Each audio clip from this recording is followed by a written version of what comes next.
बिस्मिल्लाहिर्रहमानिर्रहीम अस्सलामुअलैकुम वरहमतुल्लाहि वबरकातुहू। नाज़रीन, आज बड़ी ज़बरदस्त और अहम वीडियो लेकर आपकी खिदमत में हाजिर हुए। आज की वीडियो जो है वो इसके मुतालिक है कि जिन चीज़ों से रोज़ा टूट जाता है, आज उसके मुतालिक बयान किया जाएगा। तवज्जो से समाअत फरमाइए।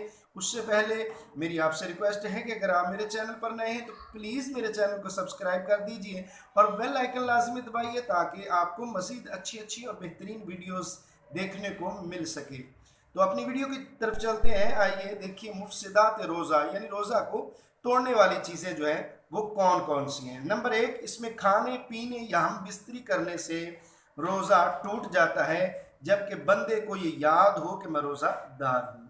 नंबर 2, हुक्का, सिगरेट वगैरह पीने से भी रोज़ा जाता रहता है, अगरचे उसके अपने ख्याल में ये हो कि उसका धुआं जो है वो नीचे नहीं जा रहा।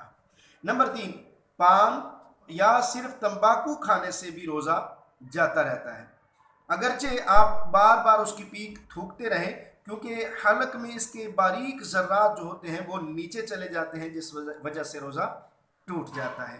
नंबर 3, शक्कर या नमक वगैरह ऐसी चीज़ें जो मुंह में रखने से घुल जाती हैं, तो उनसे भी वो घुल गई और उसी तरह थूक को निगल लिया तो अब रोज़ा जाता रहा। नंबर 5, इसमें यह है कि दांतों के दरमियान कुछ चीज़ चने के बराबर या इससे ज़्यादा थी, उसे खा गए, या कम थी तो उसे बाहर निकाला और फिर निगल लिया, तो इस सूरत में भी रोज़ा टूट जाएगा।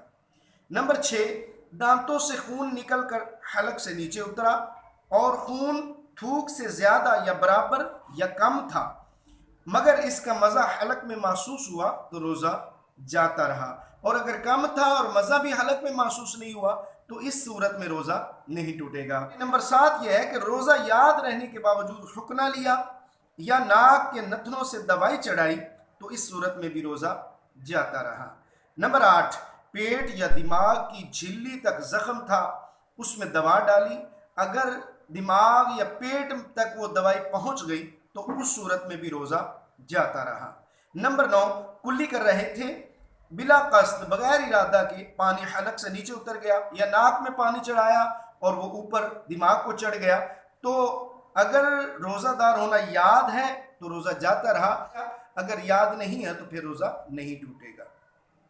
नंबर 10, सोते में यानी नींद की हालत में बंदा है, उसने पानी पी लिया या कुछ खा लिया या मुंह खुला था, पानी का कतरा या बारिश का ओला हलक में गिरा और उसने निगल लिया तो रोज़ा जाता रहा।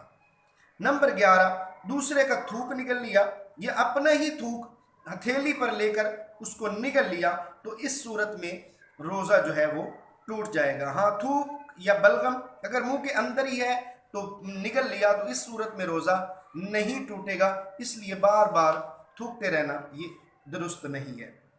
नंबर 12, मुंह में रंगीन डोरा वगैरह रखा जिससे थूक रंगीन हो गया, तो फिर वही रंगीन थूक आपने निगल लिया तो इस सूरत में भी रोज़ा जाता रहा। नंबर 13, आंसू मुंह में चला गया और आप उसे निगल गए, अगर कतरा तो कतरा है तो रोज़ा ना गया और ज़्यादा था कि उसकी नमकीनी पूरे मुंह में महसूस हुई तो रोज़ा जाता रहा। पसीना का भी यही हुक्म है। एक और अहम मसला जो कि कै के हवाले से है, जिसको वॉमिटिंग कहते हैं, उल्टी कहते हैं, इसके हवाले से जो मसला है वो तवज्जो से समाअत फरमाइए। बाज़ औक़ात जब रोज़ा में कै हो जाती है, वॉमिटिंग हो जाती है, तो लोग परेशान हो जाते हैं कि बाज़ तो समझते हैं कि रोज़ा टूट गया, खुद ब खुद कै आने से भी रोज़ा टूट गया। ऐसा नहीं है। हदीस मुबारक है, हज़रत सैयदना अबू हुरैरा रज़ियल्लाहु तआला अन्हु आपसे मरवी है कि हुज़ूर पाक सल्लल्लाहु तआला अलैहि वसल्लम ने इरशाद फरमाया, जिसको माह रमज़ान में खुद ब खुद कै आई उसका रोज़ा ना टूटा, और जिसने जानबूझकर कै की उसका रोज़ा टूट गया। एक और रिवायत में है, एक और मकाम पर नबी करीम सल्लल्लाहु अलैहि वसल्लम ने इरशाद फरमाया कि जिसको खुद ब खुद कै आई उस पर क़ज़ा नहीं, और जिसने जानबूझकर कै की उस पर रोज़ा की क़ज़ा बाकी है। मालूम ये हुआ कि खुद ब खुद अगर कै आ जाए, चाहे वो बाल्टी भर कर ही क्यों ना आ जाए, जितनी मर्जी आ जाए, उससे रोज़ा नहीं टूटता। जानबूझकर कै की, मसलन हलक में उंगली डाल दी या किसी और सूरत में जानबूझकर ऐसा किया, तो उस सूरत में अगर قے آ گئی اور وہ قے منہ بھر کر قے ہے یعنی تو وہ اس شخص کا روزہ جو ہے وہ ٹوٹ جائے گا۔ دعا ہے کہ رب العالمین ہم سب کو صحیح و سالم اچھے انداز کے ساتھ روزہ رکھنے کی توفیق نصیب فرمائے۔ رب العالمین ایسی چیزوں سے ہمیں بچنے کی توفیق عطا فرمائے جن سے روزہ ٹوٹ جاتا ہے۔ آمین بجاہ خاتم